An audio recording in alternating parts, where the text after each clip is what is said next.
हाय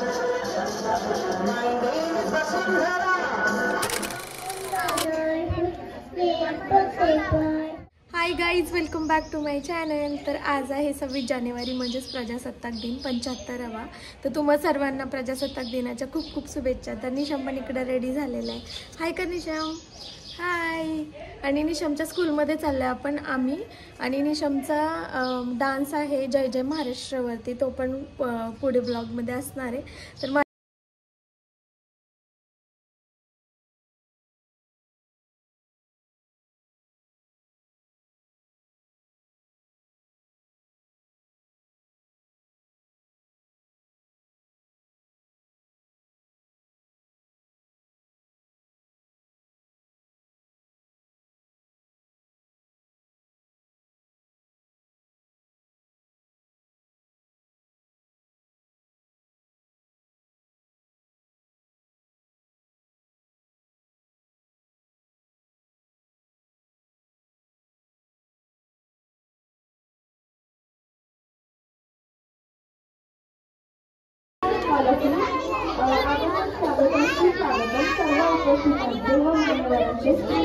स्कूलच्या वतीने हार्दिक स्वागत.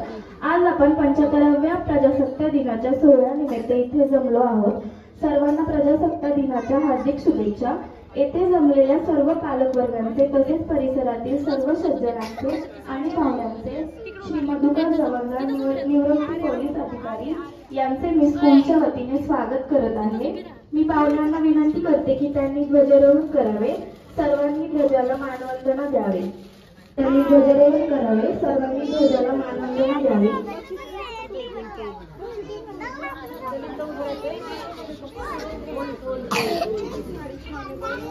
अपने राष्ट्रध्वज को सलामी देंगे. सलामी लो.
आपल्या देशाचा जयजयकार करण्यासाठी शांती गंधारे, शांती जगतारे, हर्ष बसुदे, मनस्वी मोडकर, मनस्वी फुले, अगस्त्य लागे, ईशानी हिशोबे, तन्वी शेटे.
फडकतो तिरंगा ते देशाचा अभिमान आहे मला, म्हणून तर मी मान झुकून सलाम करते त्या तिरंगी झेंड्याला.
Maheshwari Kardale from UKG class best student award.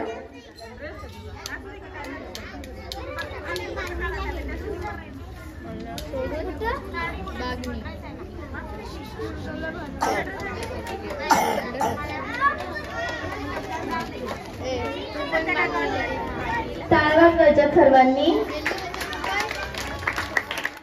पहिल्यांदा आपण एक छान अशी मोठी जोरात घोषणा देऊया. भारत माता की वंदे. आता चुळबुळ थांबूया, 2 मिनिटं. गाणं असं होतं, इस मिट्टी से खिलक करो ये धरती है. काय होतं पुढं? बलिदान की. बरोबर. शिरीष बाळ हा आपला घरामध्ये आई आजी सोबत काय करत होता? दिवाळीचे लाडू वळत होता, लाडू बांधत होता. माहितीत का आपल्या लाडू सर्वांना दिवाळीचे? हा, आपण करता का मदत? तर तो आपल्या आईला आणि आजीला मदत करत होता लाडू करंजा सर्व काही करण्यामध्ये. आणि दाराच्या बाहेरून आवाज आला. काय आवाज आला? भारत माता की वंदे. असा आवाज आला आणि शिरीष कुमारच्या अंगावरती काठी आले आणि तो आईला आजीला म्हणाला, आई मी आलोच ग. आणि तो घराच्या बघता बघता घराच्या बाहेर पडला. बघतोय तर काय, दारातून आपल्या असे चिमुकल्या मुलांची प्रभात फेरी चालली. तो त्याच्यामध्ये सहभागी झाला. थोड्या अंतरावरती गेला आणि पुढे इंग्रज अधिकारी आणि सैन्य आलं. त्यांनी म्हटलं ही प्रभात फेरी थांबवायची, कारण त्यावेळी आपल्यावरती राज्य कोणाचं होतं? इंग्रजांचं. त्यांनी परवानगी नाकारली आणि प्रभात फेरी तिथंच थांबवली. आणि जो कोणी घोषणा देईल त्यांना वेताचे फटके मारले जातील. भारत माता की वंदे. अशा जोरजोरात घोषणा द्यायला लागल्या. इंग्रज अधिकाऱ्यांनी त्याला बाजूला घेतलं आणि म्हणलं थांब, नाही थांबलं तर काय करू तुला? गोळी घालू. अगदी आपल्या वयाचा होता तो. त्याला गोळीचा आणि इंग्रज अधिकाऱ्याच्या भीतीचा परिणाम झाला का? नाही झाला. ज्यावेळी त्यांनी समोर शिपाई आला आणि बंदूक ताणली आणि तो जोरजोरात म्हणायला लागला, भारत माता की वंदे. चले जाओ इंग्रज चले जाओ. अशा जोरजोरात तो घोषणा द्यायला.